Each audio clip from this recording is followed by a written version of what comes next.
People are going to be tracked from the cradle to the grave with microchip implants that digitally store everything there is to know about them, including their finances and their ability to make transactions.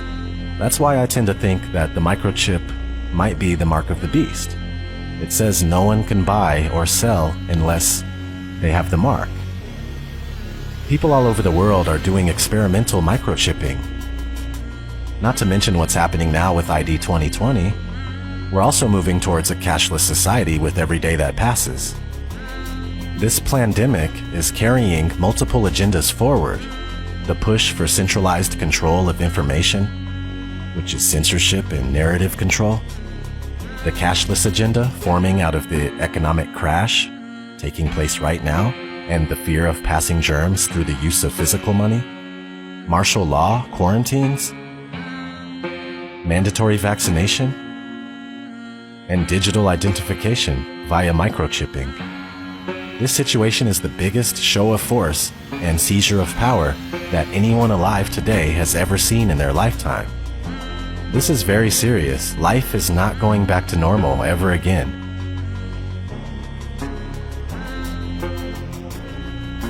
It truly is the end of the world as we know it. We need to take a stand. Refuse forced vaccines. Destroy 5G technology any chance we get, and don't let them fill you up with fear. From what I gather, they lose in the end anyway. You know, I really hope that's true. And this life is only temporary, so don't be scared. Be strong and stand up for yourselves. I know one thing for sure, I'll die or be thrown in a FEMA camp, or worse, before going along with what they're doing right now. Maybe you should consider doing the same thing. This has been ODD. Never sleep again, my friends. Take care.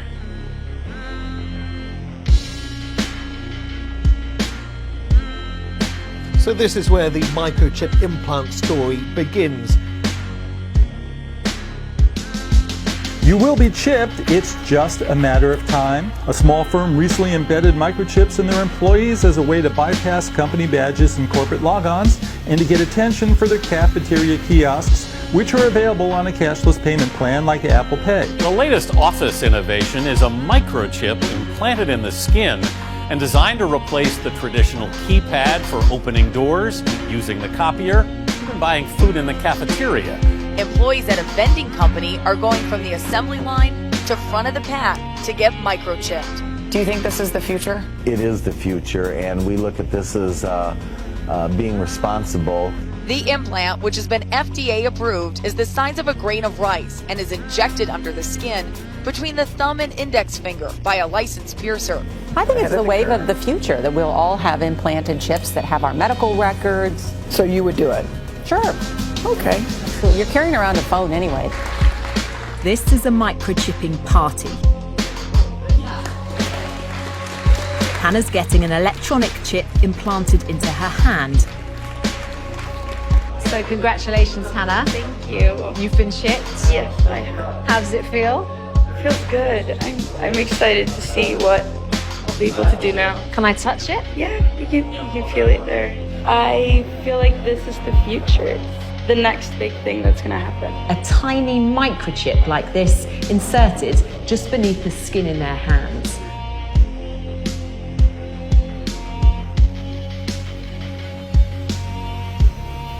This technology will, one day, change the way we live.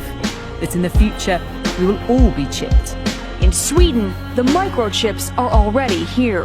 The microchip implants use the same technology that's in contactless credit cards, which have made cash pretty much obsolete in Sweden. No cash. Is a cashless society inevitable? How long will it take before we're cashless? Many countries are fast moving towards a cashless society.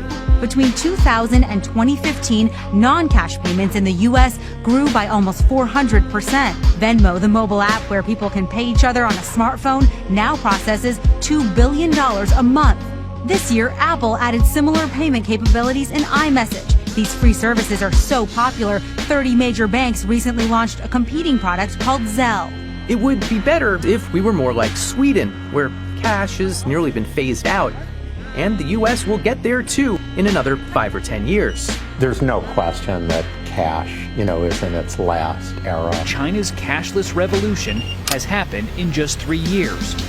In order to avoid the risk of transmission through physical handling of money, we encourage the use of cashless transactions, such as mobile money, M-Pesa and otherwise, and credit cards. Well, health experts say the coronavirus can live on surfaces like cash for up to 10 days. That has many people worried about shopping and other everyday tasks. The standard narrative in society is that cashlessness, quote-unquote cashlessness, is a sort of organic process just percolating from the bottom up by ordinary individual people who are just sort of making these organic decisions to switch to this other thing, right? Now this is pure, if you want to, like this is a pure, to put it crudely, capitalist ideology, corporate capitalist ideology, where essentially you always want to focus attention on the small person in society, quote unquote, the consumer. All right, the sort of like random person who wanders around in markets who apparently controls what's going on in the world. All right. Of course, if you actually go and ask any person in society how much agency do you believe that you had in the emergence of this technology, almost nobody believes they had anything to do with the emergence of the technology. All right. What actually happens is that large-scale institutions push the stuff onto you for various commercial reasons and various other reasons. And the large-scale institutions love to disguise themselves and just never talk about themselves as if they're just not there. All right. So the story about the war on cash is a bunch of us who are trying to say, actually, over the last few decades, large-scale institutions, banks, payments companies, governments have all been actively eroding the cash system to slowly make it more and more likely that you're going to quote-unquote choose to go to the digital systems. Okay. Now you might believe that you're choosing this, but actually the whole environment is being structured in a way that makes you more and more likely to do it. The biblical entry point for any discussion of the one world economic system, a cashless society, and end-time prophecy is Revelation 13:16-18. He causes all, the small and the great, the rich and the poor, and the free men and the slaves to be given a mark on their right hand or on their forehead. And he provides that no one should be able to buy or to sell except the one who has the mark, either the name of the beast or the number of his name. Here is wisdom. Let him who has understanding calculate the number of the beast. For the number is that of a man, and his number is 666. The Bible clearly links the global mark of the beast system with the emergence of a cashless society. One world government, a new global economy ruled by one man is coming. The banking overlord is coming. And he'll have a solution that everyone will indeed, quote, bow down to, end quote, and he's called Antichrist. And he will have his mark. He will do this for increased control of commerce. It will be perfect and complete control. His economic policy is very simple. Take my mark and worship me or starve. No mark, no merchandise. No seal, no sale. So if you want to function in this new economy under this coming world leader, you have to take the mark. I just want to live and dream, but nothing is as what it seems. And baby, it's making me crazy. I just want to fight and scream. There's nothing left for me to say. Feel shot to defeat the day. I know that I can control it, so it doesn't have to be this way.